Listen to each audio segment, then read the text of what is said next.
Bonjour à tous et bienvenue à cette webconférence sur le thème « Repenser l'eau en ville, s'appuyer sur la nature pour aménager durablement mon territoire » organisée par l'Office international de l'eau en collaboration avec le Centre de ressources cours d'eau de l'OFB.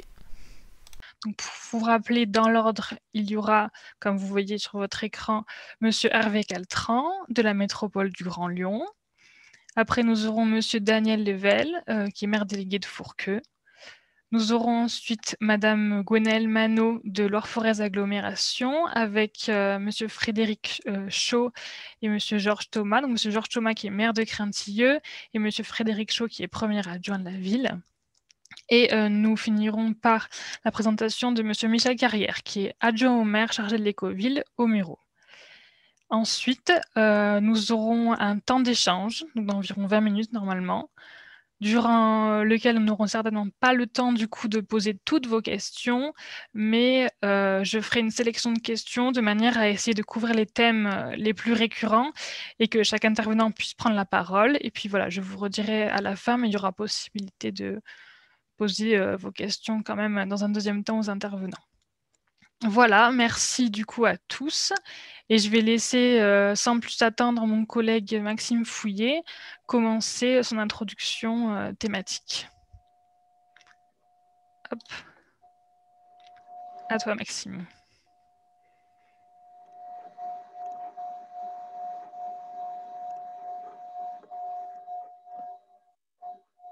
Bonjour. C'est bon, Julie, vous m'entendez, vous voyez? Impeccable. Merci, Maxime. Bonjour à tous, donc je m'appelle Maxime Fouillet. Je vais juste prendre la parole quelques minutes pour introduire le thème du jour. Donc notre point de départ, ça va être le caractère, enfin notamment, hein, c'est pas la seule chose qui nous amène à ces réflexions, mais notamment le caractère imperméable des villes qui regroupent une densité de toitures, de parkings et de chaussées assez élevées, ce qui se voit d'ailleurs sur la carte que j'ai affichée là, qui représente le niveau d'artificialisation des sols en France métropolitaine. On voit que les niveaux où l'artificialisation est maximale correspondent, les endroits correspondent à la localisation des grandes villes. Et puis donc, imperméabilité dit forcément effet sur l'eau. Voilà. Et en plus, on est sur une situation qui n'est pas figée, mais qui est dynamique avec une augmentation des surfaces imperméables en France, comme dans beaucoup d'endroits, voilà, avec un chiffre pour illustrer ça, les 600 000 hectares de sol imperméabilisés entre 2006 et 2015 en France, soit l'équivalent d'un département quand même. Et donc, imperméabilité, effet sur l'eau. Donc, si on repart du cycle de l'eau, qui est la manière dont l'eau chemine entre les différents compartiments de la Terre, pour rappel, lors de des précipitations, donc essentiellement les pluies, l'eau quitte le compartiment atmosphère pour arriver sur le sol. Et puis de là, globalement, soit elle va ruisseler en surface et rejoindre les éléments hydrographiques du réseau hydrographique, donc les cours d'eau, les plans d'eau jusqu'à la mer, c'est-à-dire les écoulements de surface, soit elle va pouvoir s'infiltrer dans le sol d'abord, puis le sous-sol, humidifier les sols, et puis donc, une fois qu'elle atteint les sous-sols, participer à la recharge des eaux souterraines. Voilà, sachant qu'en été, il y a aussi tout ce qui est évaporation et transpiration de la végétation qui s'ajoute. Et puis la part entre ruissellement et infiltration, lors des pluies, elle varie selon pas mal de paramètres. Des choses comme la quantité d'eau qui arrive sur le sol, donc la puissance des pluies, la pente, la nature du sol, et forcément, un sol imperméable, eh bien, il ne permet pas l'infiltration de l'eau, et donc on se retrouve dans des situations où localement, le cycle de l'eau, en fait, toute la partie infiltration et passage par le sol et le sous-sol est court-circuitée, avec donc énormément de ruissellement. Donc à ce titre, les villes ont un impact important sur le cycle de l'eau, et l'inverse est donc vrai aussi, puisque forcément le cycle de l'eau, dans ce cadre, impacte la ville. On sait tous qu'il y a certaines villes où des pluies, sans que ce soit des pluies exceptionnelles, mais des pluies fortes suffisent à provoquer des inondations ponctuelles dans les points bas de la ville, parce que ça fait un gros volume d'eau qui se retrouve bloqué en surface et qui donc s'accumule dans certains secteurs. Voilà, c'était un peu le point de départ de cette webconférence avec cette considération hein, que de fait, les villes forcément ont une responsabilité dans la gestion de l'eau. Alors, pas que par leur influence sur le cycle de l'eau, il y a plein d'autres raisons, hein, mais leurs besoins aussi, c'est des endroits où il y a un besoin notamment en eau potable assez conséquent. Mais voilà, la porte d'entrée du jour, c'était vraiment cette influence, ce rapport au cycle de l'eau avec la notion d'imperméabilité des villes.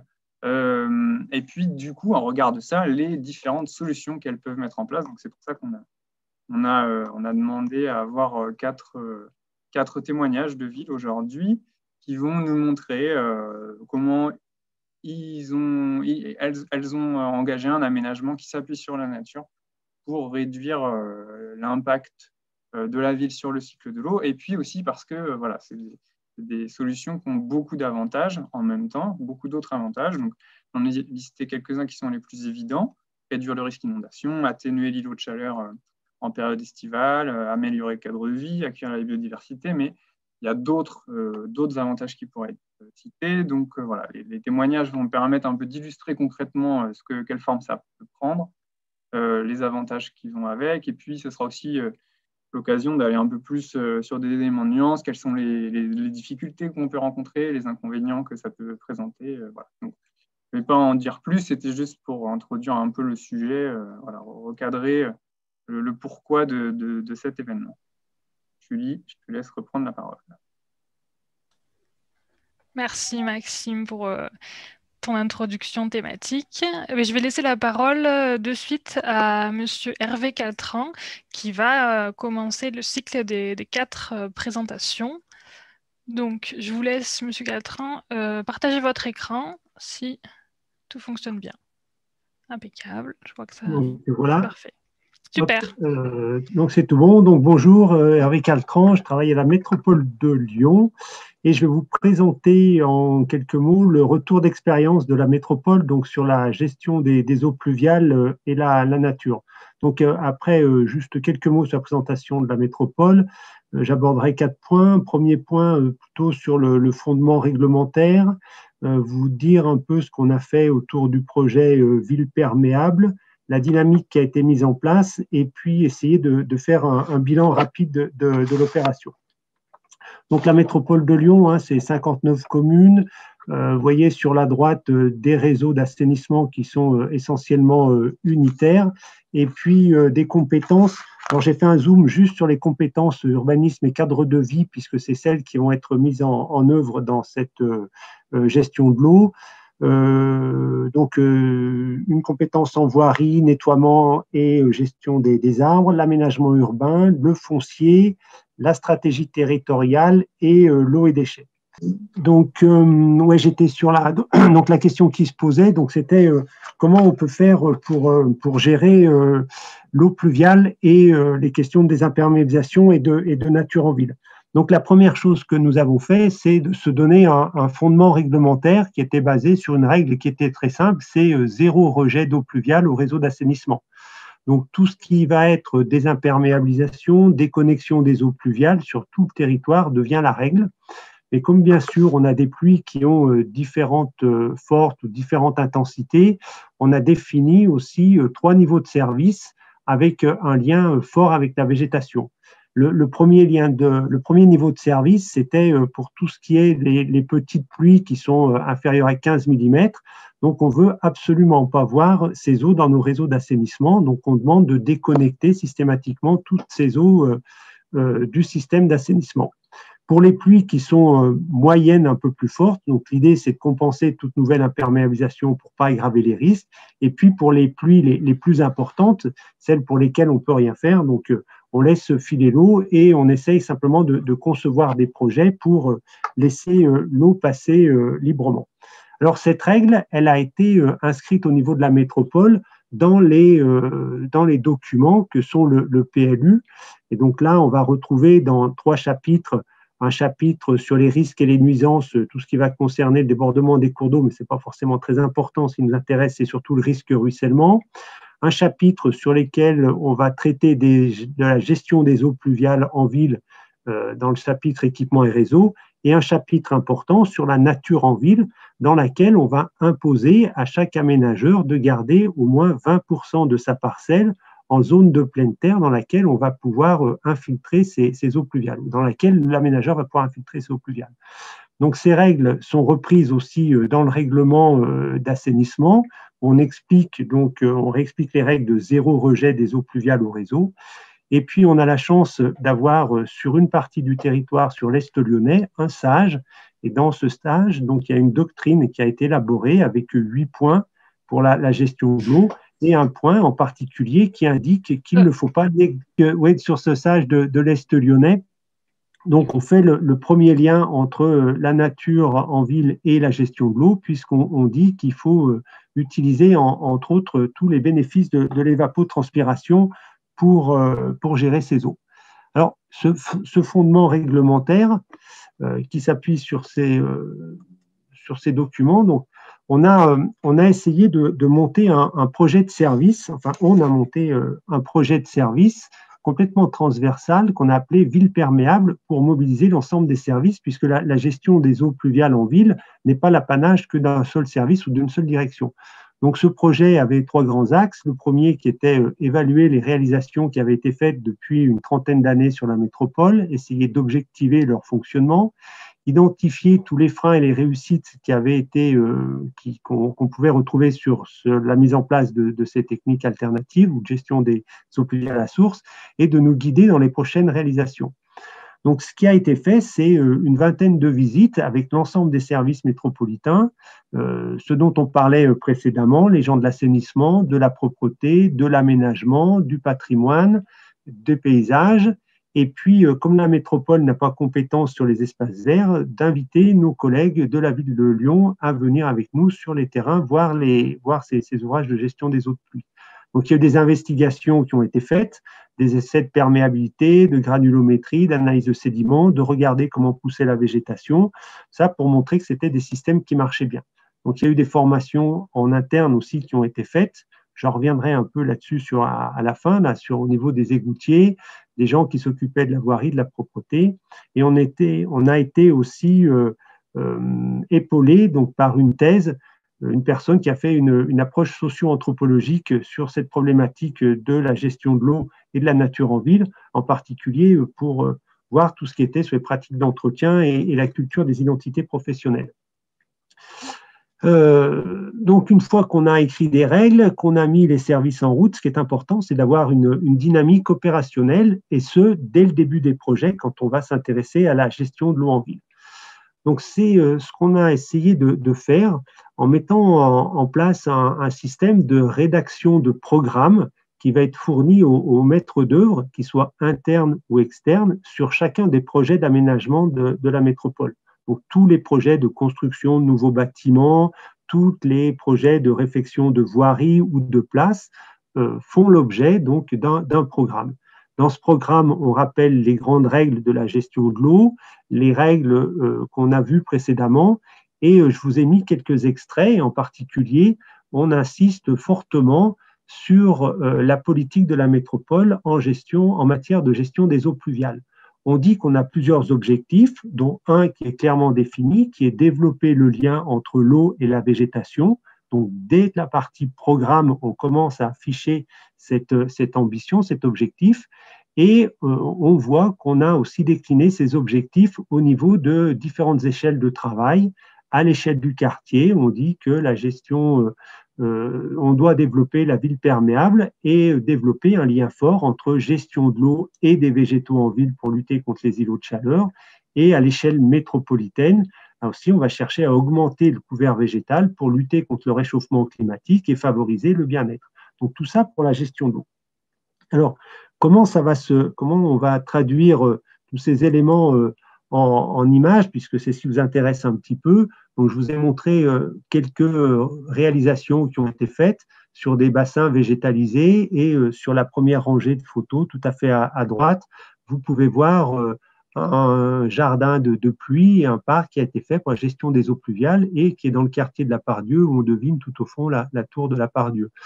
Donc, on a mis en place des noues et des fossés au bord des voiries, des jardins de pluie dans les quartiers nouveaux qui sont faits, et puis des ouvrages qui sont un peu plus nouveaux, donc ce qu'on appelle les tranchées de Stockholm, qui sont un mélange une fosse avec des pierres et de la terre, dans lesquelles les arbres vont pouvoir développer leur système racinaire, et au-dessus de ces fausses terre-pierres, donc une couche de granulats dans lequel on va pouvoir stocker de l'eau de pluie pour là aussi favoriser le développement de la végétation.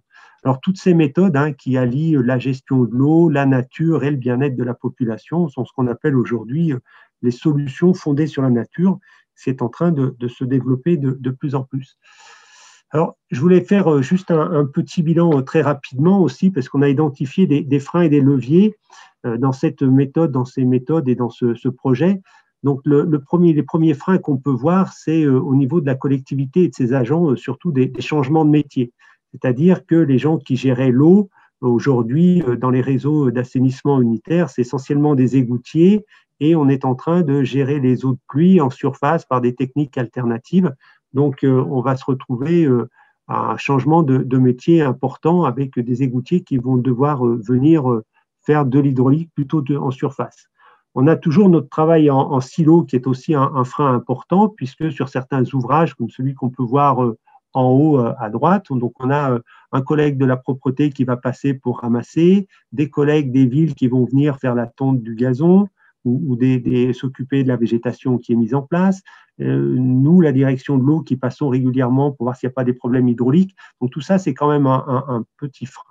On a un frein qui est un peu plus important aussi, c'était des déplacements de dépenses et de gains entre les budgets, à savoir qu'avec ce type de méthode, la direction de l'eau va faire des économies, puisqu'on ne va pas mettre de tuyaux, on aura moins d'entretien. Par contre, les dépenses, ce qu'on va gagner, nous, ça va être mis sur le budget de nos collègues de la propreté qui vont avoir un fonctionnement qui va être plus important puisqu'on fait de nouveaux espaces à nettoyer. Et on a ce déplacement de budget aussi entre parfois la métropole et les communes, puisque nous faisons des ouvrages et c'est sur la partie espace vert, c'est les communes qui vont devoir entretenir. Et puis, au niveau des usagers, on a surtout une crainte, c'est d'une nature non contrôlée, l'apparition de plantes qui pourront être allergènes, la question du moustique tigre qui peut se développer, etc. Donc ça, c'est les freins. Au niveau des leviers, donc on s'appuie surtout sur le cadre de vie qui est amélioré pour les citoyens. Par contre, la photo qui est en bas à droite aussi montre un parc qui a été réalisé, et les promoteurs autour de ce parc s'en sont servis comme un argument de vente en disant « venez habiter autour d'un hectare, un parc d'un hectare avec de la végétation, gestion de l'eau pour le rafraîchissement en été, etc. » Donc c'est un vrai levier. On a la limitation des îlots de chaleur aussi auprès des citoyens qui est un levier pour pouvoir mettre en place cette politique de gestion de l'eau et de la nature. Les règlements dont on a parlé qui vont s'imposer aux citoyens pour la gestion de l'eau. On a aussi des aides financières qui peuvent être données par les agences de l'eau ou des projets européens.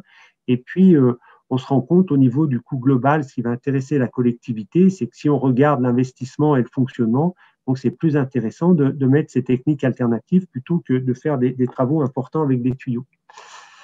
Et sur la dernière diapositive, là, je voulais vous montrer aussi les avantages et les inconvénients.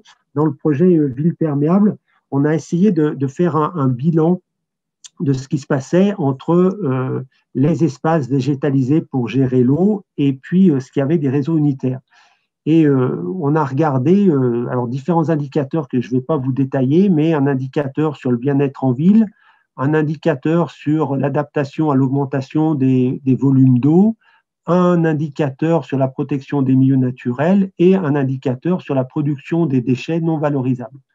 Et donc, on se rend compte facilement que tout ce qui va être sur ces espaces de gestion des eaux en superficie, c'est gestion à la source, là, on a vraiment un bien-être en ville, alors que les réseaux unitaires ou les réseaux séparatifs n'ont pas cet intérêt de bien-être en ville.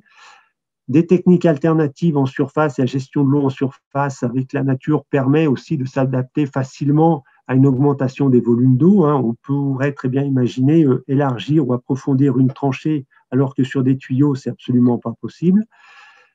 Ou alors ça coûte très très cher. sur la protection des milieux naturels, là aussi, il n'y a pas photo, donc c'est plus intéressant d'avoir des milieux naturels avec une biodiversité qui va se développer alors que dans les réseaux, on n'a pas. Et sur la production des déchets, on se rend compte que tout ce qui est espace de nature, donc les seuls déchets qu'on ait, c'est des produits de tonte ou des produits d'entretien d'espaces verts, ce qui est complètement valorisable alors qu'on l'a pas sur les réseaux unitaires. Voilà. Donc ça a été très rapide, j'ai fait qu'effleurer le sujet. J'espère qu'il y aura des questions sur cette partie-là. Donc je vous remercie pour votre attention. Et je vous relaisse la parole. Impeccable. Merci beaucoup, Monsieur Caltran. Il y a quelques questions. On a commencé à les noter avec mes collègues, donc on y reviendra en fin de session. Alors je vous laisse arrêter le partage d'écran. Super, merci. Voilà. Je vais passer du coup, on va passer à la présentation de Monsieur Level.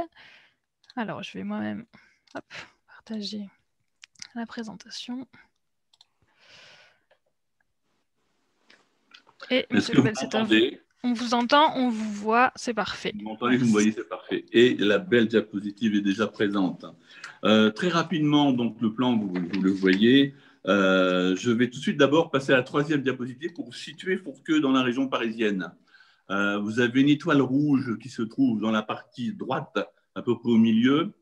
Fourqueux est un village de 4000 habitants, un village très international, parce qu'il y a le lycée international de Saint-Germain-en-Laye, et c'est devenu une commune déléguée de Saint-Germain-en-Laye parce que nous avons créé une commune nouvelle. Mais nous avons conservé une commune déléguée avec un maire délégué. Ça a permis d'apporter beaucoup de confort aux habitants de la commune. Donc ça se situe dans l'un des méandres de la Seine, à l'ouest parisien, donc tout à fait au nord-ouest des Yvelines. Pour faire un zoom encore un peu plus complet vers le Jardin des Eaux, on va passer à la diapositive suivante. Voilà. Donc, l'idée était d'aller vers la séparation des différentes eaux traitées par l'assainissement. Donc, dans le cadre d'une rénovation du centre ancien que vous voyez là, avec la place blanche qui est la place du marché, avec un parking, avec une grande propriété qui est le golfe de Fourqueux, avec beaucoup de toitures, on a réaménagé tout le centre ancien, 3 millions d'euros de travaux de VRD. On a rénové tout le bâtiment que vous avez qui se situe en haut de la photo sur le milieu, avec la salle des fêtes, la maison des associations, le centre de loisirs. 3 millions d'euros de travaux à l'intérieur, 3 millions d'euros de travaux à l'extérieur. Et quand on a séparé les eaux pluviales des eaux grasses, on a décidé d'aménager un jardin qui se trouve dans la partie de la photo en haut à droite, et vous verrez le détail tout à l'heure. Il y avait une vieille maison que j'ai pu faire racheter par l'établissement foncier qui nous accompagnait, et dans ce parc d'1 hectare, on a créé 80 logements, 50 en logements sociaux et 30 en accession à la propriété. Il nous restait une parcelle dont nous voulions faire un joli parc, et on a décidé d'y créer le Jardin des Eaux. Alors ce Jardin des Eaux avait pour vocation de récupérer les eaux pluviales des 2 hectares de toiture de ce quartier du centre ancien et 2 hectares de sol imperméable et de les ramener dans ce jardin. L'idée était de gérer l'eau pluviale le plus possible à l'extérieur. Donc on a créé des bassins en terrasse. Ça a été assez facile de le faire parce que le terrain avait une pente assez importante de 8%. Donc, on a pu faire donc par les canalisations des terrasses avec des cascades. Donc vous le verrez tout à l'heure dans une diapositive, on a créé des cascades artificielles pour permettre à l'eau de respirer et dans les différents bassins de repénétrer la nappe phréatique. Et nous voulions que ce soit joli, nous voulions aussi apporter à la biodiversité. On a créé au milieu de ce jardin des eaux, dont vous verrez le plan tout à l'heure, une petite mare, je ne vais pas dire un lac, ce serait exagéré, pour ramener de la biodiversité. Depuis, il est né des canards, et c'est très intéressant de voir qu'en plein milieu du village, la population a vraiment investi ce parc. Il y a des endroits pour y déjeuner, il y a des endroits pour jouer. Il est raisonnablement utile de le fermer la nuit, mais il est souvent très, très ouvert. Donc, ça a vraiment été un travail autour de l'eau, la valorisation des appuis et des sources, parce que dans ce jardin, il y avait des sources qui lui donnent son nom du Jardin des Eaux, où on a mis les eaux de source qui sont permanente avec des débits plus ou moins importants suivant les saisons, et surtout la récupération des eaux de pluie qui, elle, jadis allait à l'usine du SIAP d'Acher, l'usine de traitement, mais qui maintenant, au travers d'un cours d'eau qui s'appelle le Rue de Buzeau, qui est le plus beau affluent de la Seine, qui se jette au Pec, eh bien, les eaux de pluie de ce centre ancien de Fourqueux vont directement par le Rue de Buzeau à la Seine. C'était un enjeu très fort et c'était très, très, très compliqué. Alors, les étapes de mise en place, dont vous voyez le déroulement après, en 2014, une réflexion importante sur l'aménagement de l'espace avec l'agence de l'eau Seine-Normandie qui était notre partenaire et puis l'association Espace avec qui on a vraiment travaillé sur comment, je dirais, magnifier ce parc tout en alliant la nature mais aussi la culture et l'histoire de Fourqueux. La culture, Fourqueux est un village d'arboriculteurs. On a replanté des espèces anciennes de poiriers et de pommiers. On a reconstruit une serre à l'intérieur de laquelle on a réussi à racheter la vieille batteuse de blé de l'association agricole qui existait encore jusque 1940. Donc, on a racheté la batteuse qu'on a restaurée. Donc, on a allié le patrimoine, la culture et la nature. Ensuite, toute la technique de l'eau, ça a été compliqué de savoir quel débit il fallait donner aux différentes cascades. On a travaillé donc avec un hydraulicien qui est M. Métro et un cabinet, je dirais, d'architecture paysagère qui est M. Paulet. Et ce sont des gens qui se connaissaient déjà. Et il y a eu vraiment les personnes de l'agence de l'eau et de l'association Espace qui ont travaillé pendant 1 an à la réflexion, un groupe qui s'est créé amical autour de cet événement de Jardin des Eaux. On n'a eu aucun souci quant à la réalisation des travaux. Les ouvriers ont vraiment très attention parce que les 2 bâtiments, le bâtiment social de 50 logements et le bâtiment en accession à la propriété, étaient déjà habités. Donc, il fallait faire très attention à ne pas créer de dérangements sur des personnes qui voyaient arriver ce parc avec un pressentiment parfois un peu négatif. L'ensemble des travaux a été finalisé en 2016 avec une inauguration fort sympathique. Et maintenant, on continue sur les aménagements, quelques reprises en termes aussi de végétaux, et puis la communication, parce qu'on ne le fait pas assez savoir à la population des villes voisines pour qu'elles viennent le visiter. Donc, on est en train de travailler sur des panneaux pédagogiques pour expliquer tout ce cheminement des eaux. Alors, vous avez la diapositive suivante qui parle un peu de l'ensemble des partenaires qui nous ont aidés financièrement et techniquement à réaliser ce jardin des eaux, donc l'agence de l'eau, la région Île-de-France, le conseil général, départemental des Yvelines, et puis les 3 cabinets. L'ATM, c'est Thierry Métro, quelqu'un qui est assez connu dans le monde de l'eau. C'est l'ancien directeur de l'eau du département des Hauts-de-Seine, non pas des Hauts-de-Seine, de Seine-Saint-Denis, Bertrand Paulet et l'ingénierie CETU. Et l'association Espace avec l'agence de l'eau qui nous ont accompagnés en permanence sur la conception et le financement. Alors, vous avez une première diapositive qui montre le jardin avant. Donc, c'était un parc abandonné avec une vieille maison qui n'avait pas d'intérêt. Donc, on a rasé cette maison et construit donc, les bâtiments que vous apercevez derrière, une partie sociaux, une partie en accession à la propriété. Des arbres malades qui n'avaient pas beaucoup d'intérêt. On en a gardé quelques-uns qui sont intégrés dans le parc. Et quand vous voyez la diapositive suivante, on aperçoit donc un cheminement piétonnier, mais aussi permettant la circulation des personnes à mobilité réduite. Donc, par des méandres aussi, on a recréé des méandres au travers des bassins, qu'on a une pente dans l'ensemble du jardin qui est à 8%, et il fallait trouver la solution pour ramener à la norme suffisante pour faire circuler des personnes en fauteuil de personnes handicapées ou avec les voitures d'enfants. Donc, on a aussi travaillé sur l'évaporation dans les bassins, sur le traitement phyto par les premiers bassins qui, eux, amènent à dépolluer un peu l'eau par des plantes. Ce sont des traitements qui fonctionnent bien aujourd'hui. La végétation s'est bien installée.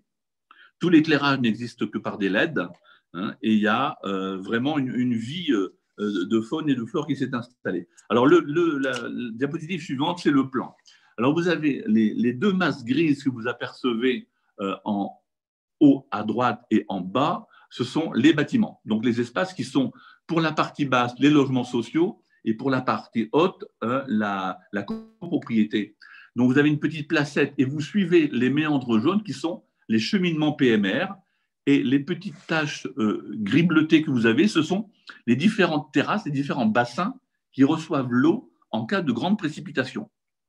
Alors, il y a toujours un léger filet d'eau parce qu'on a récupéré des sources, mais je peux vous dire que quand il y a des précipitations assez fortes, c'est vraiment impressionnant. Et je dis toujours que le bassin n'est exceptionnellement beau que quand il pleut.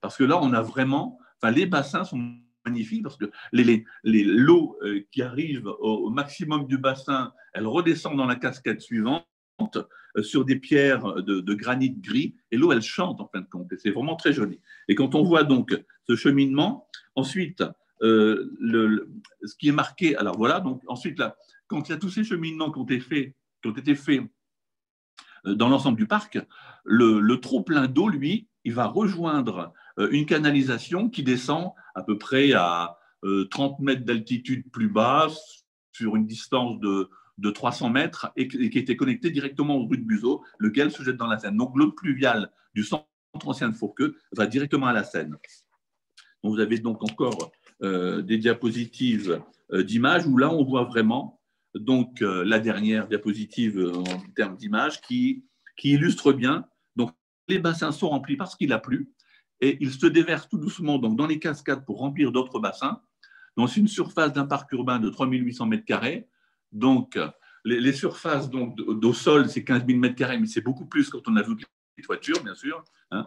Donc, c'est une valorisation des deux sources, un aménagement donc, de zones humides, une reconnexion rue de Buzeaud et surtout un espace naturel, enfin, un espace artificiel, mais recréé de façon naturelle pour apporter à la biodiversité.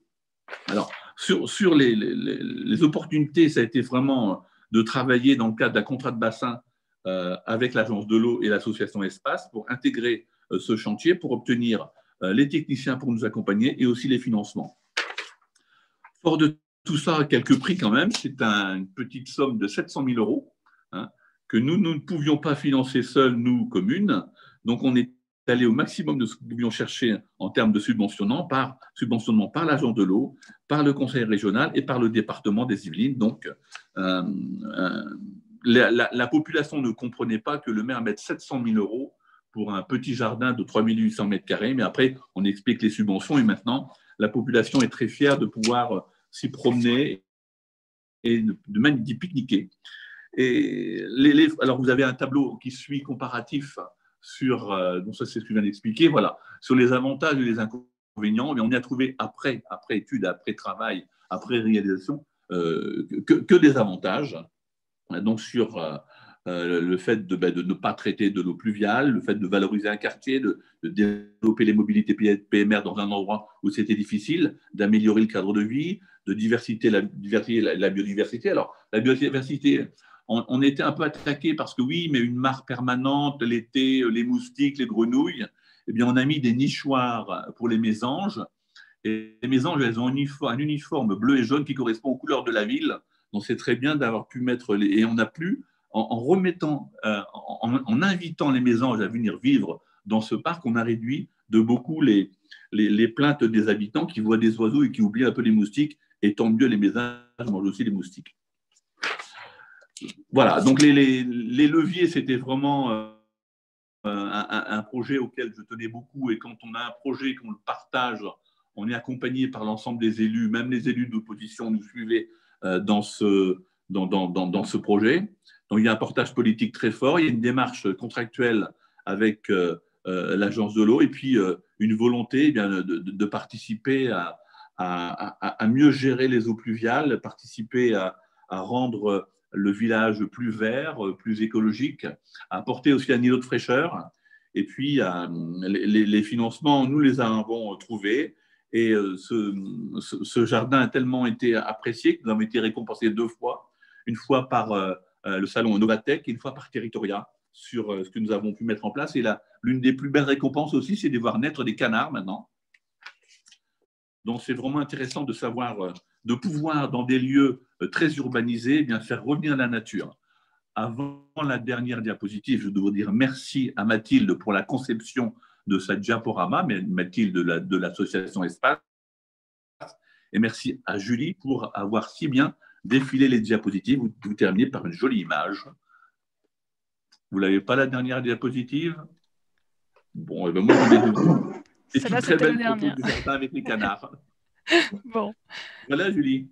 Merci beaucoup. Merci. Timing respecté, oui, presque. C'est parfait. Parfait pour le timing. Merci pour la présentation. Et du coup, je laisse Madame Manot, Monsieur Thomas et Monsieur Chaud à leur tour pour présenter.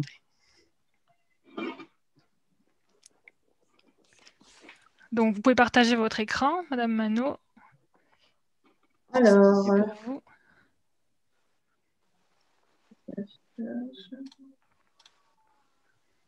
En tout cas, on vous voit, on vous entend. Oui, alors je ne trouve pas le petit bouton pour partager mon écran, c'est embêtant. Ah si, c'est bon. Alors, en bas.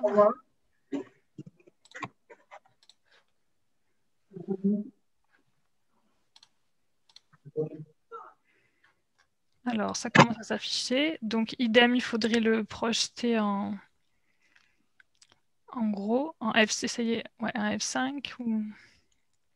Super, on voit, c'est parfait. Bon, merci. Oui, là, c'est nickel, merci. Très bien.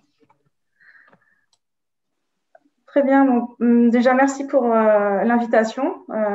C'est un peu une première sur le territoire de Loire-Forêt en termes de retour, de partage de retour d'expérience. Donc déjà merci.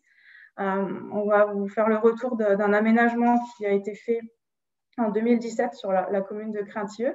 Alors juste pour resituer où nous sommes, donc nous sommes dans le département de la Loire. C'est un département qui se situe entre la métropole de Lyon et l'Auvergne.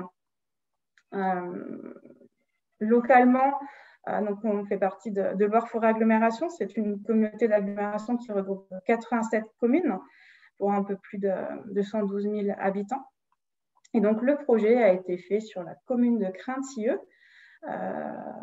où il y a à peu près 1300 et quelques âmes, pour vous situer un petit peu l'échelle du projet. C'est bon, la diapo continue, vous la voyez? Oui, c'est parfait, on est en diapo 3 là. Donc là, on fait un petit zoom sur la commune. Donc, la commune de Craintieux a la particularité d'être à côté du fleuve de la Loire, donc à 17 mètres au-dessus du niveau de la Loire. Donc, vous voyez la localisation du projet, c'est la rue du Midi, c'est une rue qui fait un peu plus de 500 mètres linéaires. À l'état initial, donc avant 2017, on était sur une voie unidirectionnelle située entre deux routes départementales, des accotements enherbés, et avec quand même une grande vitesse de circulation, beaucoup de flux et pas de sécurisation au niveau piéton. En parallèle, au niveau assainissement, le constat a été qu'on avait des réseaux unitaires avec un lotissement situé au nord de la rue, avec un gros problème de réseau saturé, de refoulement, d'inondation. Également, un projet en termes d'urbanisme sur le secteur sud de la rue, donc un permis d'aménager en même temps qui a été déposé avec une création de 10 lots, donc qui allait rajouter de l'imperméabilisation, mais aussi des apports en termes d'eau usée. Et à l'aval de la rue, un déversoir d'orage qui déversait de manière hebdomadaire. Donc, un gros impact au niveau du milieu naturel. C'est un secteur qui avait été identifié dans le cadre de notre schéma directeur d'assainissement comme prioritaire. Donc, avec une fiche action, il y avait vraiment une priorité pour faire des choses au niveau assainissement. Donc, c'est vrai que je vais laisser Monsieur Chaud enchaîner un petit peu sur le contexte et les souhaits de la commune par rapport à ce projet. Bien, cette rue, comme ma collègue Madame Manot vous l'a annoncé, était sans accotement, avec un unitaire vieillissant, et par conséquent, la municipalité avait décidé de la refaire en entier. On avait trois objectifs que je dirais qui étaient primordiaux, c'est-à-dire refaire une voirie, refaire une voirie sécuritaire, c'est-à-dire réduire la vitesse de circulation, sécuriser la circulation aussi par rapport aux piétons et surtout en construisant des trottoirs qui étaient PMR. Régulation du flux, bien évidemment, avec un feu indexé sur la vitesse au niveau de la longueur de la voie. Elle se voulait aussi écologique de par l'assainissement, avec une mise en séparatif de la rue et du lotissement qui débouchait au milieu, réduction bien évidemment des déversements, la décharge par rapport à la décharge de la station d'épuration qui était vieillissante, et une meilleure gestion des eaux pluviales par une infiltration avec des bétons poreux. Donc ça, c'était notre objectif par rapport à la construction de cette voie. Il est clair qu'on a très bien réussi ce projet en travaillant en étroite collaboration avec l'agglomération Loire-Forêt, de par l'élaboration des projets de plans et au niveau des subventions. Cette rue nous donne entière satisfaction à l'heure actuelle, car on y a inclus une noue qui fait environ une centaine de mètres et où on déverse toutes les eaux pluviales. Ce qui fait que dans cette zone-là, en 2008, nous avions eu une inondation avec plus de 30 cm d'eau sur la voie et dans les maisons. Elle nous garantit une crue trentenaire, ce qui quand même est sécurisant. Et en plus, on a rajouté de l'urbanisation et à l'heure actuelle, on n'a pu que constater qu'on réunit toute la sécurité au niveau de la canalisation des eaux pluviales dans ce quartier. Je vais enchaîner pour vous montrer voilà, à quoi ressemble la rue aujourd'hui. Sur la partie amont, en fait, on a pu réaliser 3 jardins de pluie pour gérer le pluvial de la voirie. Également des places de parking en revêtement perméable. Les trottoirs sont également donc, en béton poreux, comme disait M. Chaud. Et on a eu la chance aussi d'avoir, en lien avec l'aménagement du nouveau lotissement, un petit peu plus d'espace au niveau foncier, ce qui nous a permis justement de trouver de la place et mettre le volume pour notre fameuse noue en RB. Vous voyez également au milieu de la rue le fameux feu tricolore qui permet aussi de répondre aux enjeux en termes de régulation de flux et également des aménagements en termes de comorbidité, une petite passerelle, des petites barrières, etc. Je fais un petit zoom sur les jardins de pluie qui sont en amont de la rue. Au niveau de ces jardins de pluie, donc il y en a 3. Il avait été réalisé des tests de perméabilité de type Porchet à l'époque, donc avec une perméabilité à 10-5 mètres secondes. Donc vraiment une bonne perméabilité, on n'est pas très loin de la Loire, ce qui s'explique aussi. Donc ce sont des jardins de pluie qui fonctionnent en infiltration.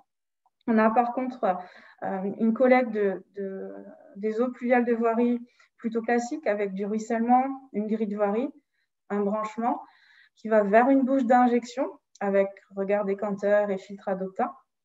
Ensuite, de là, nos eaux pluviales sont dirigées dans un drain de diffusion avec une structure en grave 30-60 qui va permettre le stockage et infiltration sur place. Il a été également prévu, au-delà, en tout cas de la pluie décennale, que ça surverse. Donc, il y a également un ouvrage de surverse qui est en place. Au niveau de la noue, donc c'est vraiment la centralité de la rue qui amène vraiment beaucoup de verre. Il y a 2 modes d'apport au niveau du pluvial. Le premier, en ruissellement surfacique. Sur la gauche, vous imaginez le nouveau lotissement qui a été créé. Donc, le pluvial de la voirie arrive par ruissellement surfacique. Sur la partie droite, des grilles de voirie de la rue du Midi qui vont directement dans la noue. À savoir que le lotissement dont je parlais au tout début, pour lequel il y avait des gros soucis d'assainissement, a été mis en séparatif et le pluvial de ce lotissement est géré dans cette noue. On a placé au fond un drain routier diamètre 200 avec également une structure grave qui permet aussi l'infiltration. Par contre, pas suffisamment de volume en place pour tout gérer par infiltration. Donc, au bout de notre noue, on a également un système de régulateur qui permet de réguler le débit à 15 litres secondes avant d'aller à l'exutoire. Donc, les autres éléments qui ont pu être mis en place, donc des trottoirs en béton perméable et des places de parking en dalles alvéolaires qui permettent aussi d'apporter un aménagement, on va dire, un peu plus clair, qui permettent aux gouttes d'eau qui tombent sur les revêtements de s'infiltrer, d'apporter de l'eau au sol naturel et apporter aussi une réponse en parallèle des espaces verts à tout ce qui est îlot de chaleur, dont on parle beaucoup. Au niveau entretien, un petit point sur ce qui est réalisé. Au niveau de la noue, tout ce qui est partie superficielle, espace vert, c'est une noue qui est enherbée, donc c'est réalisé par le service espace vert de la commune. Par contre, la partie enterrée, tout ce qui est drain, régulateur, qui s'apparente plus au fonctionnement hydraulique, est géré par le service assainissement de Loire-Forêt. Ça va être idem pour les jardins de pluie. Donc la partie surfacique, espace vert communal, et la partie plus enterrée, drain, décanteur, filtre adopta, va être gérée par le service assainissement. Les revêtements poreux, donc c'est plus un entretien de surface, à voir à terme si on y sera confronté dans quelques années avec la commune. Donc après, on sera là aussi pour les accompagner le cas échéant. Pour l'instant, voilà, il n'y a pas eu de souci de rencontrer. Il y a uniquement les gouttes d'eau qui tombent sur les revêtements perméables qui sont gérés par infiltration. On n'a pas d'apport de surface. Le phénomène de colmatage devrait quand même se produire dans assez longtemps, en tout cas, on l'espère. Au niveau communication, du coup, donc les élus ici présents avaient fait une inauguration. Ils avaient communiqué auprès de leurs usagers dans leur revue municipale.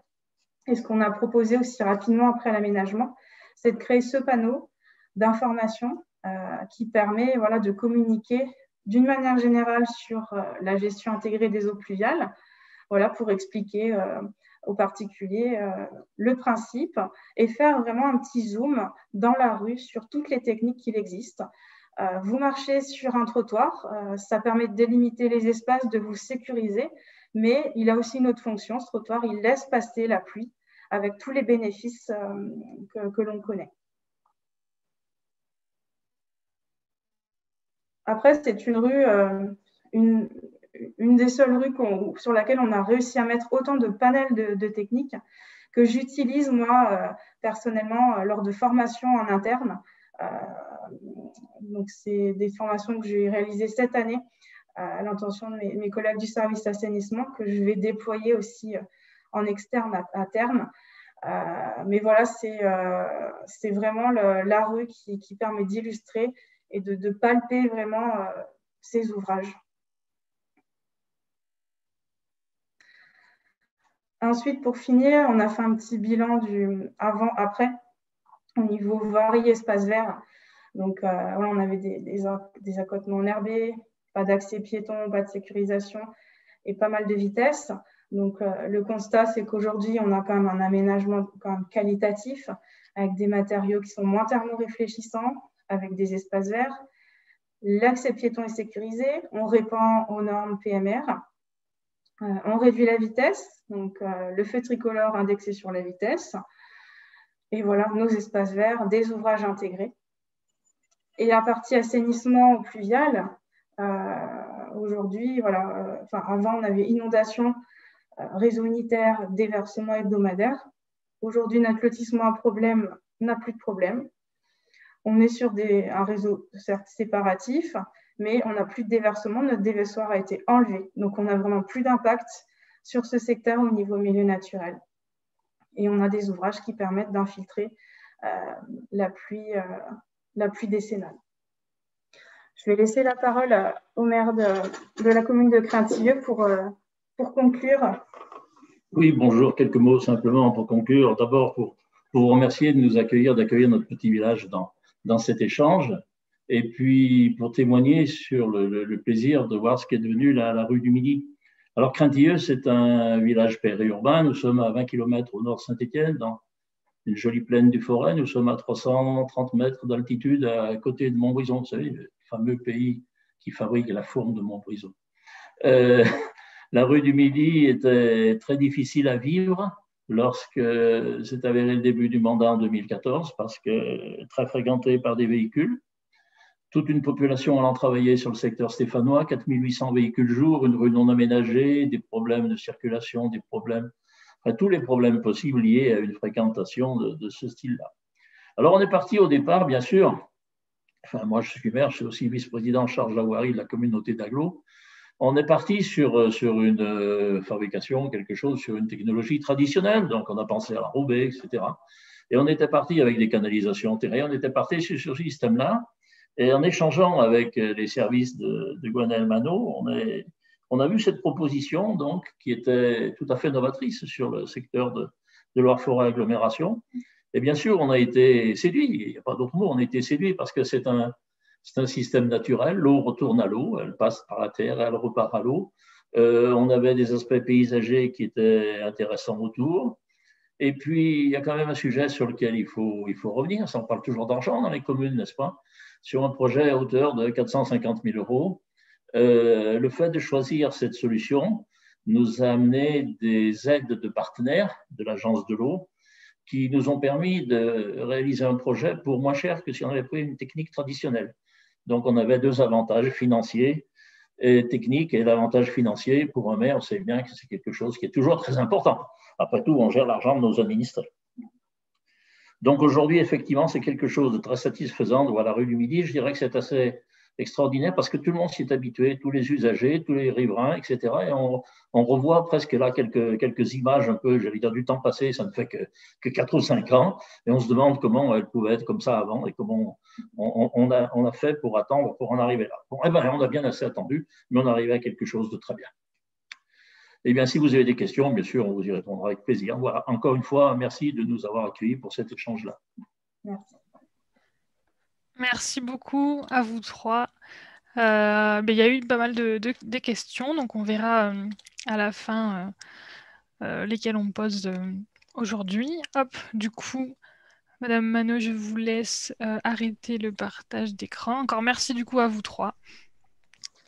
Et on va terminer la session des 4 présentations par la présentation de Monsieur Carrière, que j'affiche ici, pour débuter le sommaire. Je vous laisse, Monsieur Carrière. J'aurais aimé qu'on voit la première page, s'il vous plaît. Pardon, voilà, hop. Voilà. Alors, je suis désolé parce que la présentation est datée du 19 décembre. Je devais être, il me semble, au syndicat d'assainissement de la région parisienne. Donc, le principe que nous développons depuis que nous sommes élus en 2001, simple, triptyque eau végétale et pleine terre, nous permettent effectivement de constituer de la biodiversité et d'amener en pleine zone urbaine, de travailler sur le rafraîchissement et nécessaire à l'ensemble des citoyens. On passe au suivant. Alors attendez, c'est moi qui actionne, voilà, oui. On passe au suivant après, c'est pas important ça, c'est le sommaire. On continue, voilà.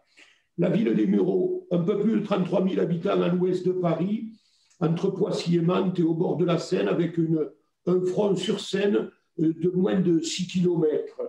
Le projet sur lequel nous avons travaillé concerne... alors, attends, comment je passe? Voilà. C'est moi qui ai la main, hein. Dites-moi pour que je passe les... Voilà, vous passez la suivante, s'il vous plaît. Voilà, il s'agit du premier écoquartier labellisé en rue. Et donc, nous avons travaillé sur 70 hectares avec une enquête loi sur l'eau 2008-2009 qui concernait 15 000 personnes, 15 000 citoyens, zone sur laquelle nous avons démoli 1108 logements, nous avons reconstitué une offre là et nous avons travailler donc sur ce secteur-là. On continue. Voilà. La carte mentale de l'eau, c'est un outil pour nous important, à savoir qu'il nous paraissait primordial de savoir ce que l'on voulait faire d'abord. Parce qu'il y a par exemple une chose qui peut paraître totalement désuète, c'est la question de la santé, du plaisir et de la beauté. Retravailler sur l'espace urbain, déjà ce sont des choses qui nous préoccupent quand on le reconstitue ou quand on le constitue, mais ça nous a paru important que l'arrivée de l'eau sur cet espace urbain, on voulait la faire ressortir l'eau. C'est-à-dire que d'un point de vue culturel, depuis des décennies, voire 2 siècles à peu près, enterrer l'eau était une contrainte normale. C'était pour des questions de santé qu'on l'avait enterré les égouts. Je vous rappelle que l'eau pluviale, c'est de l'assainissement. Ça paraît curieux, mais c'est comme ça. Et nous avons créé ensuite des boîtes à outils. C'est-à-dire que dans le PLU dès 2002, nous avons imposé l'infiltration à la parcelle et, quand c'est possible, le déraccordement au réseau d'assainissement. Infiltration obligatoire. Et sur la rue, sur ces 70 hectares, c'était la règle qui a été mise en œuvre immédiatement. Ainsi, ce dont je vais vous montrer quelques photos, c'est réalisé pour les premières nous ont été réalisées il y a plus de 8 ans. Donc, nous sommes dans une effectivité et un fonctionnement réel. Nous avons commencé par un petit parking sur lequel nous avons créé une noue pour infiltrer. Puis ensuite, nous avons on a avancé sur ce genre de choses par des petites expériences. Parce qu'effectivement, les partenaires, qu'ils soient bailleurs ou autres, y compris l'État, ne comprenaient pas bien où on voulait en venir, à savoir la suppression des réseaux d'eau pluviale. C'est ce que nous avons fait sur la rue où nous avons supprimé 11 km de réseau d'eau pluviale. Nous infiltrons dans les copros et l'espace public est infiltré aussi. On passe au slide suivant, si vous voulez. Voilà. Alors, moi, je suis élu depuis 2001. Il y a quelque chose auquel je tiens. Vous savez, les élus sont des gens qui disent des fois ce qu'ils vont faire, mais ils ne font pas toujours ce qu'ils disent. Et quelque chose qui nous paraissait intéressant, j'ai fait valider le fait que toute opération devait pouvoir comporter une certification ou un label, parce qu'il ne s'agit pas de justifier uniquement l'argent investi, mais que les process et les techniques mises en œuvre puissent être revisités régulièrement. Dans le cas de la HQE, c'est une évidence. Et l'écoquartier, nous travaillons à l'heure actuelle sur la 5e phase de l'écoquartier en rue, parce que nous estimons que ce n'est pas une fois qu'un label a été décerné qu'il faut arrêter de fonctionner. C'est la dramatique question de l'investissement, et une fois que c'est fait, on n'y revient pas avec du fonctionnement. Slide suivant, s'il vous plaît. Alors, juridiquement, oui, la loi sur l'eau, mais moi, je me rappelle de la première loi sur l'eau de 1992, où il est dit, je crois, alinéa 1, qui est assez révolutionnaire, qui n'est pas partout dans le monde appliqué. L'eau est le bien commun de la nation. Donc, avant qu'un jour on nous fasse payer l'eau, nous avons mis en exergue sur l'ensemble des dossiers dès 2001 cet alinéa. Ensuite, un règlement d'assainissement. Oui, le règlement d'assainissement, nous l'avons contraint à ce que nous voulions. Il n'y a pas de copropriété qui est raccordée sans les contraintes qu'on impose. Tabouret siphoïde, celui qui est prêt à boucher un réseau, qui se bouche le réseau, son propre réseau, avant d'arriver dans le réseau d'assainissement. Nous avons imposé ça dès 2002. Le contrat, pour la sensibilisation à l'hydrologie et l'accompagnement, oui, tous les bailleurs qui ont travaillé sur la rue ont été accompagnés, parce que certains pouvaient trouver que c'était très difficile, mais nous y sommes arrivés, il n'y a eu aucun problème. On passe au slide suivant. Zéro rejet. Ouais, alors ça, je peux vous dire que ça en a fait beaucoup parler, mais nous y sommes arrivés sur ces 70 hectares. Nous avons des noues un peu particulières. Vous voyez celle qu'il y a là, elle a l'air presque horizontale. Nous en avons une qui est dans une pente à quasi 10%, 9, 90 et quelques. Et cette noue, on l'appelle la noue Châteaufort. Juste pour vous dire qu'on n'est pas sur des noues qui sont doublées en partie inférieure d'un réseau d'assainissement. Cela se fait aussi, pas chez nous. On pense qu'il ne faut pas nécessairement mettre la ceinture et les bretelles. Quand nous avons eu les premières pluies importantes, il a fallu en réouvrir certaines parce qu'effectivement, la composition et le fonctionnement doivent être bien faits, bien pratiqués. Vous avez le quartier qui est affiché à gauche et à côté, à droite, nous avons une petite zone humide qui se constitue elle-même quand l'imperméabilisation, il n'y a pas d'imperméabilisation, mais la constitution du sol fait que l'infiltration se fait lentement. On passe au prochain. Les outils financiers, vous les connaissez tous. Là, par contre, dans le cas de l'écoquartier, nous avons effectivement eu un subventionnement en rue, parce que c'est la première fois que cela se faisait sur une opération en rue d'envergure. Oui, j'ai oublié de dire, la rue des Mureaux, je vous ai donné le périmètre, le nombre d'habitants, c'est 420 millions d'euros. Hein. Donc, la rue nous a donné quelques centaines de milliers d'euros. Nous avons un subventionnement de l'agence de l'eau. Bon, ensuite, voilà. Au prochain slide, s'il vous plaît.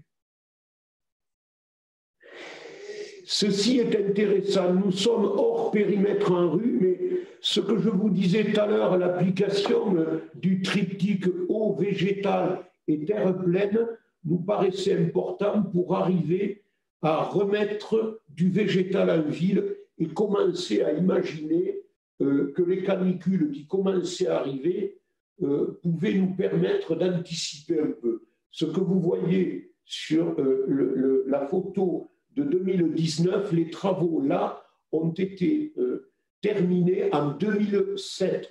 En 2001, c'est la photo de gauche. En 2019, c'est les arbres plantés. On est à 2000 arbres à peu près plantés. Et là, on a des arbres qui ont pris leur envergure. Et on voit bien que par rapport à la densité du bâti sur l'écoquartier, je ne sais pas si vous vous rappelez le schéma qu'il y avait, effectivement, la démolition a impacté quand même. Nous avons des zones plus naturelles et de prairies qui rentrent dans l'urbanité. On passe au prochain. Alors, dès 2005, nous avons travaillé sur la toiture végétalisée, sur la photo de gauche. C'était un restaurant scolaire qui est devenu administratif avec des techniciens qui peuvent aller y manger. C'était la première toiture végétalisée. En 2005, 2002, c'est 2003 la première toiture végétalisée. 2005, c'est la photo qui est en haut à droite, où là, c'est pareil, toiture végétalisée. Nous avons deux pannes de toiture végétalisée. Et la dernière, c'est le pôle Molière, dans cette parcelle où il y a 7 bâtiments. Pôle Molière qui est certifié HQE, où nous avons des bâtiments passifs et d'autres positifs. Et nous sommes bien là sur la pente à pratiquement 10%. Et nous avons un peu moins de la bâtisse. Il y a trois projets dedans. Il y a 2 écoles et la crèche qui sont végétalisées. On croyait beaucoup à cette question de la végétalisation des toitures, parce que ce qu'il y a d'intéressant, c'est de travailler derrière le volant thermique du bâtiment. C'est extrêmement important quand on travaille sur des bâtiments neufs. Ce qui est difficile à concevoir, c'est d'avoir dans la rue, nous n'y sommes pas arrivés avec les bailleurs. ça paraît difficile à l'heure actuelle pour le logement social d'arriver à faire de la végétalisation sur les bâtiments de logement, bien que les toitures, la 5e façade sur ces bâtiments ne sert pas plus que maintenant, c'est-à-dire il n'y a pas de vie sur ces toitures-là. Ce que nous aimerions arriver à faire, il serait intelligent quand même un jour d'avoir des façades, la 5e façade vivante. Il ne faudrait pas attendre notre Le Corbusier pour nous prouver qu'on arrive, y compris à avoir des écoles qui montent sur le toit, ou d'autres usages, hein. Ça peut être d'autres usages. Le slide suivant, s'il vous plaît. Là, vous avez la noue Châteaufort, là, qui est là, dans cette pente-là. Alors, effectivement, le principe déjà de l'infiltration, nous avons des sortes de petits créneaux sur la gauche, c'est pour ne pas éviter que des voitures se fourrent dans la... Mais peut-être qu'il y en a qui viseront bien pour y arriver, mais le but, c'est de ne pas avoir de marche, d'avoir la voirie ou les trottoirs qui peuvent s'écouler directement dans la noue. Les noues sont plantées, évidemment, entretenues.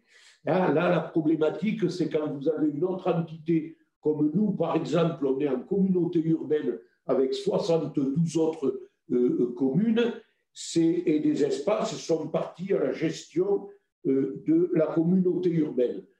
C'est que tout ne soit pas quand même rasé, comme ils ont commencé à le faire au départ. Donc, nous travaillons cela, c'est du travail de petites mains de couture pour que les partenaires puissent les entretenir correctement. Ensuite, le slide suivant, s'il vous plaît. La composition des noues, les talus, on continue après là. Vous avez, voilà, la chaussée drainage. Nous avons un peu pratiqué toutes les possibilités. Nous voulions expérimenter et on se disait, faire un showroom, c'est une chose, pourquoi ne pas commencer à réaliser? Avec le bureau d'études, nous avons donc de la chaussée drainante, avec un béton drainant, nous avons la sole avec les réservoirs et nous avons les espaces en creux. Les espaces en creux aussi qui sont intéressants parce que le gros problème parfois de l'urbanisme, c'est qu'on a quelque chose d'un peu problématique, on aurait envie de tout niveler. Alors, si je reviens à ce que je vous disais dans la carte mentale, vous pouvez faire votre carte mentale. L'esthétique et la beauté se discutent. Nous n'avons pas tous les mêmes goûts. Nous savons d'ailleurs que tous les égouts sont dans la nature, mais on voit quand même que malgré tout, des fois, il y a des intrusions sur cet espace public qui peuvent ne pas être, après, à terme, on peut se dire, quand même, il faut le blinder pour pas que les usages que nous avons soient malmenés. Et quand on voit, sur la première photo du bas à gauche, il y a des plantations d'arbres où, par souci d'esthétique, on va des fois mettre des bordures granit. Il faut arriver à trouver des solutions pour que les fosses d'arbres, si elles ne sont pas continues, nous permettent quand même d'infiltrer. Voilà, de façon ensuite qu'on n'ait pas d'arbres dans le temps qui deviennent neurasthéniques quand ils auront 20 ou 30 ans. On passe au suivant. Je ne sais pas. Oui, ça, c'est bateau. Hein. Je m'excuse, c'est des cuves. Alors, d'abord, nous avons des techniciens en 2001 qui étaient dans la gestion intégrée des espaces verts et nous avons des espaces de nature aux bureaux importants. Donc, travailler sur l'eau potable nous embêtait un peu. Dire qu'on allait arroser avec de l'eau potable, c'est quand même un peu absurde. Hein. Même si les réseaux... D'ailleurs, on s'est attaqué pour cela au réseau. Un réseau performant, ce n'est pas un réseau qui perd 10 à 20% ou 30% de son volume d'eau. Donc, nous savons travailler sur ça très rapidement, avec des systèmes d'alerte pour les réseaux fuyards. Et donc, la récupération de l'eau pluviale, c'est devenu une contrainte. Nous ne faisons pas d'espace s'il n'y a pas de cuve importante.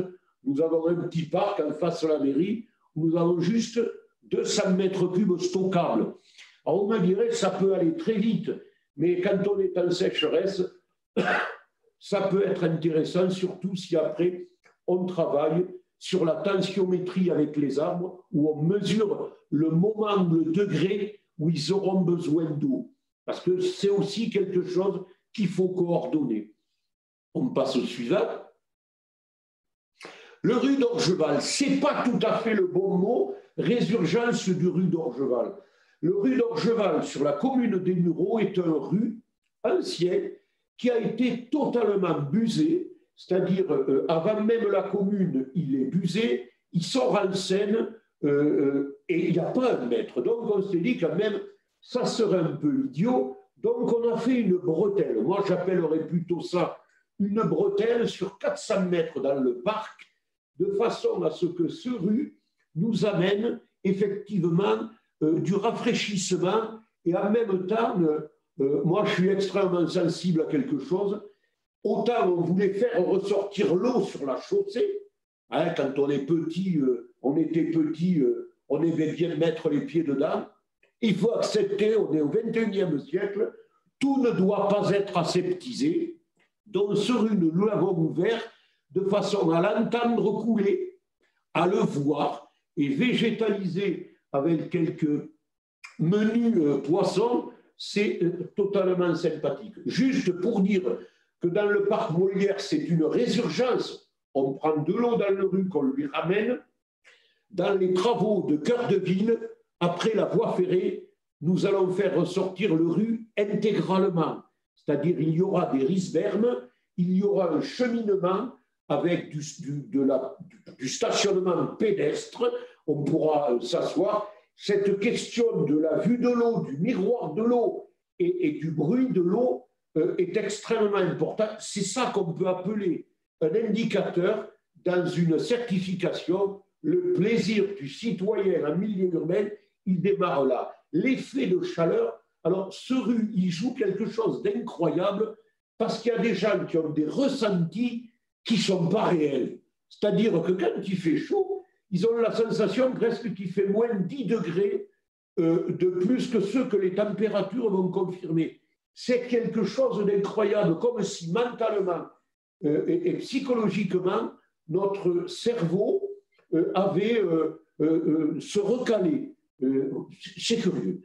Slide suivant, je crois qu'on arrive bientôt à la fin. Voilà, ce rue-là, c'est les photos que nous avons aujourd'hui. Donc, vous voyez, entre le slide précédent où on voyait le rue,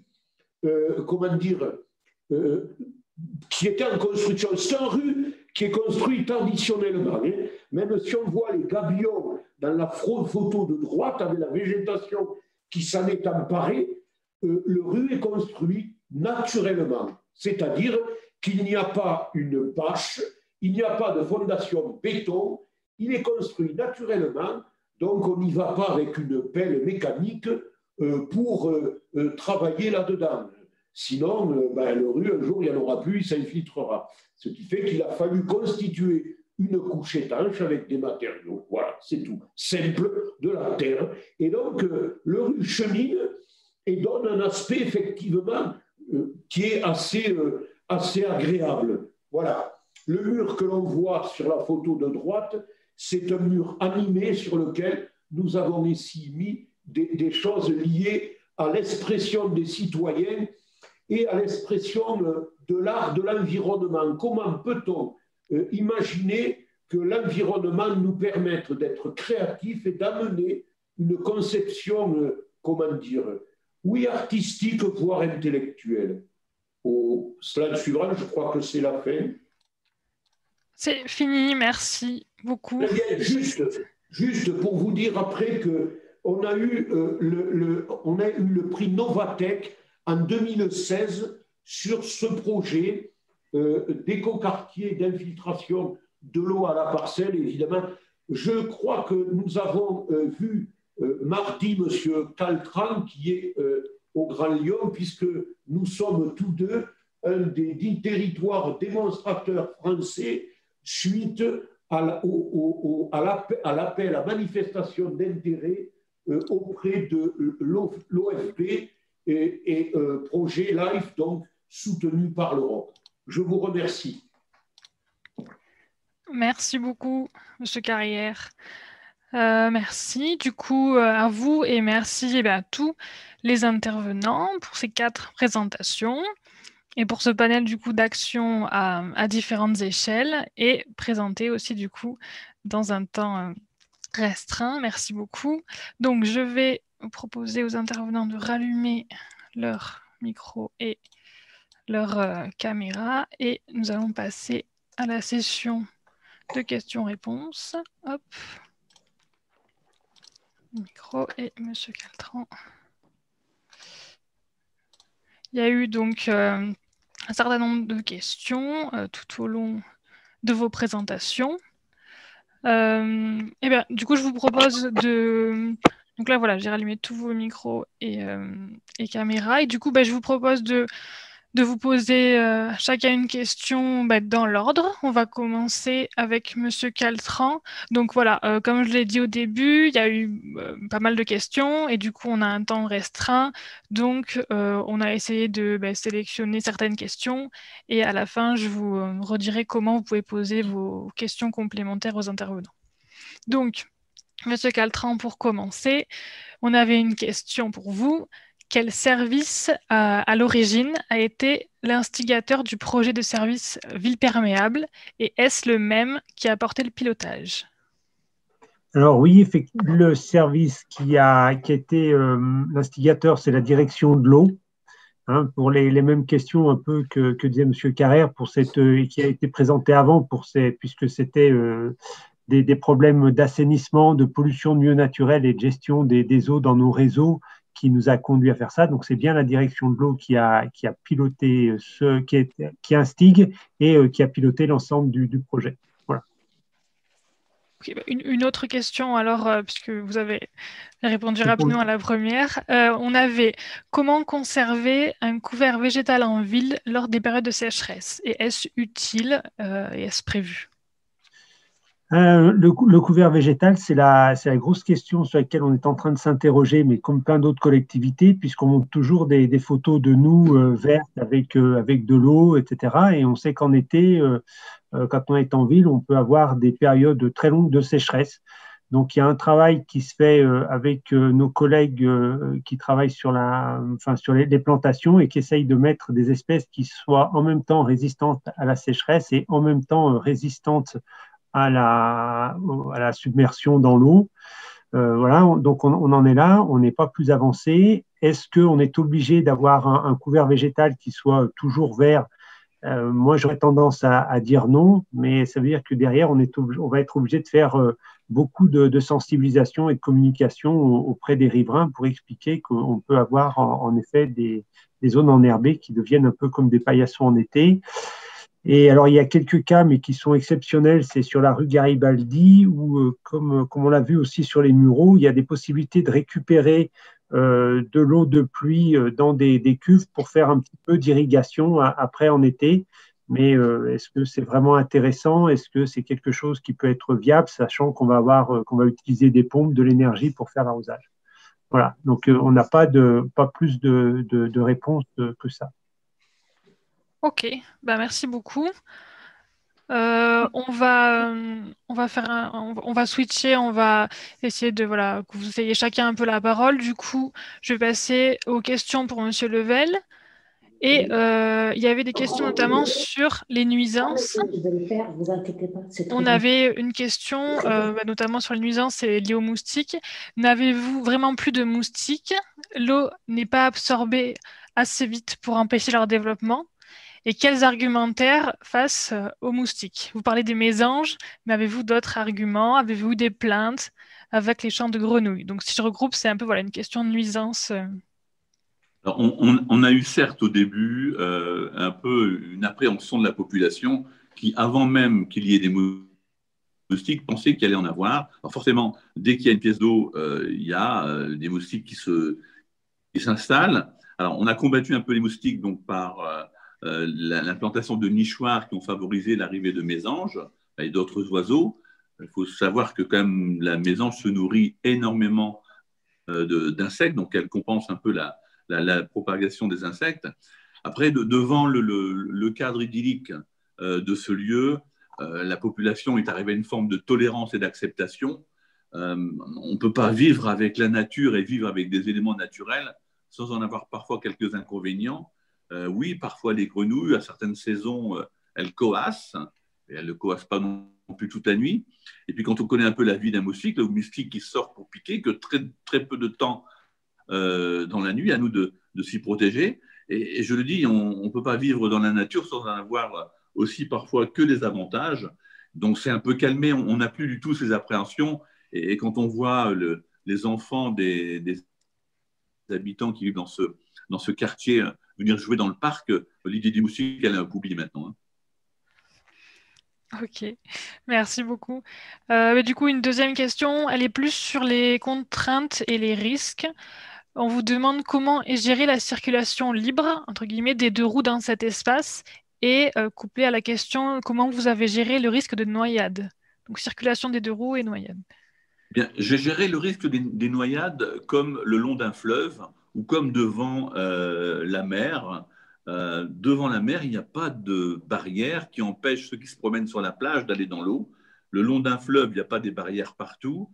On a, pour apaiser quelques mamans qui avaient une réaction logique et qu'on peut comprendre de crainte, dans les plantations, nous avons installé des gadivelles qui sont des petites haies de bois qui sont cachées maintenant par la végétation grandissante, mais on n'avait pas du tout pour volonté d'empêcher la population d'être proche de l'eau. C'est une réaction un peu dure comme réponse, mais comme je dis, quand on va à la plage, il n'y a pas une barrière qui empêche d'aller à l'eau. Et pareil, le long d'un fleuve, c'est plus une forme de responsabilisation des uns et des autres, mais on a mis quand même des gadivelles dans la végétation au bord de la pièce d'eau en eau permanente pour empêcher et un peu freiner l'envie des enfants d'aller patauger dans l'eau. Ensuite, sur la circulation, elle se fait tout à fait naturelle. On a des cheminements assez larges pour que les vélos puissent circuler soit sur le dallage de cheminement piéton ou alors même à travers les bassins. Les bassins, quand il n'y a pas d'eau, ils sont de libre circulation, les enfants peuvent y jouer et les gamins qui ont des bicrosses, nous, ça ne nous dérange pas du tout. S'ils n'abîment pas le lieu, eh bien, d'y faire et de traverser le parc en dehors des cheminements. C'est un endroit ouvert. On n'a pas voulu mettre d'interdiction. Les pelouses ne sont pas interdites. Le bassin, il est naturellement protégé pour ne pas qu'il y ait d'accidents ou pour limiter les accidents, mais c'est vraiment un espace très ouvert. Et les bassins de décontation, l'eau, certes, n'y pénètre pas au bout de quelques minutes, pour parfois un peu plus de temps, mais il n'y a pas d'accident, il n'y a pas de difficulté, mais vraiment pas. Ok, merci beaucoup pour ces éléments, Monsieur Level. Je vous propose de passer à des questions maintenant pour Georges Thomas, Frédéric Chaud et Gwenaëlle Manot. Alors, dans les questions que vous avez eues, on a noté, n'aurait-il pas été intéressant d'aborder la question de la gestion des eaux de pluie avec les habitants des lotissements de part et d'autre de la rue? Donc, n'oubliez pas de... Attendez, je vais vous donner l'autorisation pour votre micro. Je vois qu'il est éteint. Hop. Voilà. Je vous repose la question si vous voulez ou c'est... Non, c'est bon. On a entendu, merci. Alors, oui, bien sûr que nous avons échangé avec eux avant et qu'on leur a expliqué avec des réunions publiques ce qui allait se faire, etc. Je dirais que vu l'état initial de la rue, il n'y a pas eu de réaction négative. Tout le monde n'attendait qu'une chose, c'est qu'on évite les flaques, qu'il y ait des trottoirs, qu'on puisse circuler et que personne ne se fasse écraser. Donc, à ce niveau-là, non. Et je repense à l'inauguration avec une centaine d'invités, avec des grands élus. Il pleuvait tant que ça pouvait ce jour-là. Tout le monde était mouillé, sauf les trottoirs. Et on a fait une petite démonstration que j'aime bien refaire à volonté. On ouvre tout simplement une bouche incendie qui est sur le trottoir. L'eau coule, elle passe à travers, elle ne coule même pas dans le caniveau. Quand on a montré ça, on a tout dit. Hein. Okay, merci beaucoup. Et une deuxième question, peut-être un peu plus technique. Pourquoi ne pas avoir plus décaissé pour la réalisation des jardins de pluie? Cela aurait permis la suppression des grilles à valoir, regards et filtres adopta. En fait, je ne l'ai pas précisé, mais effectivement, on avait une très bonne perméabilité jusqu'à peut-être 1,50 m de profondeur. Et localement, on avait la nappe affleurante. Donc, on avait des contraintes. On ne pouvait pas terrasser autant qu'on pouvait à cause de la nappe. Il faut garder aussi une distance entre l'infiltration et le toit de la nappe. Ok, on reste sur le technique. On avait une demande, quelle solution pour lutter contre le colmatage des revêtements perméables? Alors, oui, le projet existe depuis 2017, ça fait 3 ans. On n'a rien constaté jusqu'à présent. On y pense parce qu'un jour, ça pourrait arriver. On a eu un tout petit problème avec un riverain qui refaisait une façade et qui avait laissé couler de la laitance là-dessus. En passant ça à un Karcher à puissance raisonnée, on a réussi à le nettoyer, il n'y a pas de problème. On est quand même un peu préoccupé par ça parce qu'il est normal de s'occuper du vieillissement de la chose. On travaille avec une entreprise qui fabrique des revêtements de ce style-là, qui est à quelques kilomètres de chez nous, à Mont-Verdun. Et on s'attache à ce problème technique parce qu'il faut quand même prévenir ce qui pourrait peut-être arriver un jour. Ok, merci. 16h29, on va passer du coup peut-être à une question pour Michel Carrière. Et au passage, vous avez beaucoup de félicitations pour vos présentations et de remerciements, voilà, pour vos présentations à tous. Donc du coup, Monsieur Carrière, on a des questions pour vous. On a la question suivante: comment encourager les façades végétalisées auprès des bailleurs et des architectes? C'est un gros problème. On pourrait se poser la question pourquoi, par exemple, alors qu'on est un pays qui légifère sans arrêt, mais alors absolument sans arrêt. Mercredi soir, au conseil municipal, nous avons passé le document que nous signons avec la rue, puisqu'on a un ANRU 2. Et quand vous regardez cette convention, il n'y a absolument rien sur le réchauffement climatique. Il n'y a absolument rien sur la convention carbone, les stratégies nationales bas carbone, les stratégies nationales d'insertion des solutions fondées sur la nature pour l'aménagement. Il n'y a rien, on est sur strictement un document qui atteste qu'on va construire, comment on va faire, comment les relations vont se passer entre l'État, le bailleur, la communauté urbaine, les collectivités. On regarde le peuplement, mais on n'a rien comme outil technique. C'est-à-dire, il n'y a pas de contrainte. C'est-à-dire que c'est le constructeur, et après, c'est à nous d'avoir des cahiers des charges dans les communes. D'ailleurs, on est 73 communes, mais les communes n'ont pas de cahier des charges qui pourraient être, par exemple, communs. Parce qu'il y a quand même des choses qui, dans les stratégies nationales, on pourrait penser qu'il y a des arguments qui pourraient être repris.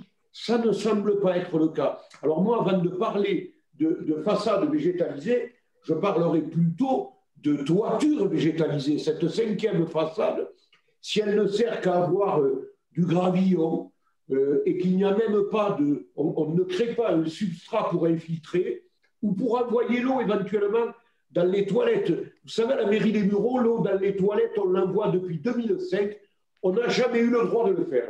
On attendait justement que l'État vienne vérifier, qu'on nous dise c'est interdit. Parce que tout simplement, il y a des pays européens, les pays du Nord, ne sont pas moins développés que nous, voire légèrement plus sur ces choses-là. C'est classique, ça ne pose pas de problème. Sur le pôle Molière, je n'ai pas pu le faire. Je n'ai pas pu envoyer l'eau pluviale du toit dans les toilettes. C'est vrai qu'on peut se demander si les enfants n'ont pas des fonctionnements anormaux. Que vont-ils faire dans les toilettes? Donc on a quand même des questions qui sont... On a un corset psychologique, technique, duquel on a des difficultés à sortir. Mais ça, les sociologues sont susceptibles peut-être de défendre. Adopta, comme d'autres, peuvent défendre l'inverse sans problème. Il s'agit d'avoir des réseaux séparés. Et ici, on tire la chasse d'eau quand nous avons assez d'eau, dans la mairie où je suis, avec de l'eau pluviale. Ça ne pose pas de problème. Mais je pense que et le sanitaire n'a rien à voir là-dedans. Voilà. Merci pour vos éléments. On avait une deuxième question autour des services techniques. Quelqu'un qui se demande, ce n'est pas possible sur ce type de voirie, autour de l'anneau que vous avez présenté, de passer la balayeuse, et comment ont réagi les services en charge de la propreté? Il n'y a pas de problème là-dessus, hein.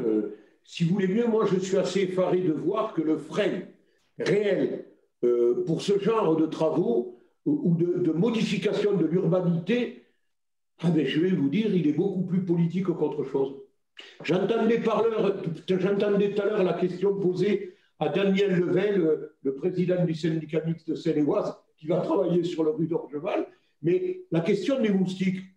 Mais vous savez, bon, c'est vrai, c'est pas une non-réponse que de dire est-ce qu'on a envie que les 70% d'oiseaux qui n'existent plus, et je crois qu'on appelle ça le grand effondrement, est-ce qu'on n'a pas envie des fois de les voir revenir un peu pour que comment dire, les hirondelles puissent grappiller quelques insectes? Donc, moi, j'ai une personne sur les 15 000 citoyens de l'écoquartier qui ont dit ah, il y a une personne, il y a des fois, il y a des moustiques. Bon, mais elle a l'air de s'en être remise, ce n'était pas le moustique tigre. Et d'ailleurs, ce n'est pas parce qu'il y a de l'eau qu'il y a des moustiques. Dans un assainissement traditionnel, dans les cunettes, vous avez toujours de l'eau. Donc les moustiques peuvent très bien y aller. Ils n'ont pas besoin d'attendre que l'eau ressurgisse. Voilà. Par contre, on a eu la même question. Vous faites ressurgir un rue, vous ne pourriez pas barriérer. On leur a dit, ben non, si on commence à barriérer là, les 5 km 800 de bord de Seine, ça va être un peu difficile. Donc, on ne met pas de barrière. C'est à nous à apprendre aussi. Et quand on parle de solutions fondées sur la nature, moi, je préfère parler de végétal. Ça veut dire qu'on a quelques problèmes. Vous savez, on a fait des essais d'infiltration. Je parle d'infiltration de végétal dans les caniveaux de pierre. On a des caniveaux encore en pierre. On a fait des essais. On a fait des essais d'inclusion sur le mobilier de voirie, sur lesquels on a été planté par des petits fourrages, des végétaux ou des graines. Ça fonctionne très bien.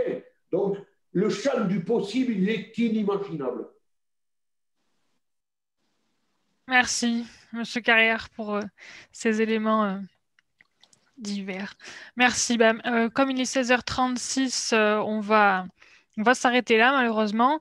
Vous avez mis beaucoup de questions et je vous rappelle du coup, je rappelle aux intervenants qu'il y a eu beaucoup de bravo, de merci pour ces interventions. Et moi aussi, je vous dis du coup, merci beaucoup. Je vais vous garder encore alors juste 2 minutes pour 2 choses. Alors, je vais commencer par vous proposer un petit sondage sur les notions et vos pratiques de ces approches. Donc, je mettrai les résultats dans le mail que je vous enverrai avec la vidéo de rediffusion. Et je vous garde encore du coup pour vous dire 2 choses. Alors d'abord, merci beaucoup aux intervenants qui ont pris du temps pour préparer et pour présenter du coup les interventions. Merci donc de ma part de l'OIO, de l'OFB et du coup visiblement des participants qui ont beaucoup apprécié. Et du coup, je voulais aussi vous dire que si vous voulez aller un peu plus loin sur le sujet, il y a plusieurs outils à votre disposition. Il y a notamment le centre de ressources sur les cours d'eau de l'OFB, donc vous le voyez en fond, l'adresse est en fond, avec le Twitter aussi que vous pouvez suivre, parce que du coup, il y a des événements qui sont relayés sur ces sujets, d'autres webconférences à venir l'an prochain. Donc un centre de ressources sur les cours d'eau et un autre sur les zones humides, puisqu'il y a aussi voilà, le sujet des zones humides recoupe un peu ce qu'on vient de voir. On a du coup, donc vous aurez dans un mail à venir la rediffusion vidéo d'aujourd'hui, si vous avez loupé des parties ou si vous voulez revoir ou rediffuser à d'autres toute ou partie de ces interventions. Vous aurez un document avec une sélection de ressources pour aller plus loin. Vous aurez les présentations des intervenants et du coup les résultats de ce sondage. Et du coup, gentiment, les intervenants ont accepté de répondre à vos questions si vous en avez après cette webconférence, que vous n'auriez pas pu leur poser. Donc, vous pouvez soit leur envoyer directement à eux si vous avez noté leur adresse mail. Soit vous pouvez m'envoyer vos questions à moi en retour de mail. C'est moi qui vous ai envoyé les mails pour les webconférences. Et je les regrouperai et je leur enverrai voilà, les questions. Ils ont tous gentiment accepté d'y répondre plus tard par mail. Voilà, du coup, merci beaucoup. Merci encore aux intervenants d'avoir pris du temps. Merci à l'OFB, du coup, parce ils nous ont soutenus pour organiser cet événement qu'on fait en partenariat avec eux. Et merci, du coup, aux participants pour votre intérêt sur ce sujet. Voilà. Merci beaucoup à tous et puis, du coup, à bientôt. Au revoir. Merci Julie. Merci à vous Julie. Au revoir. Merci. Au revoir. Merci à tous. Merci. Merci beaucoup. Au revoir.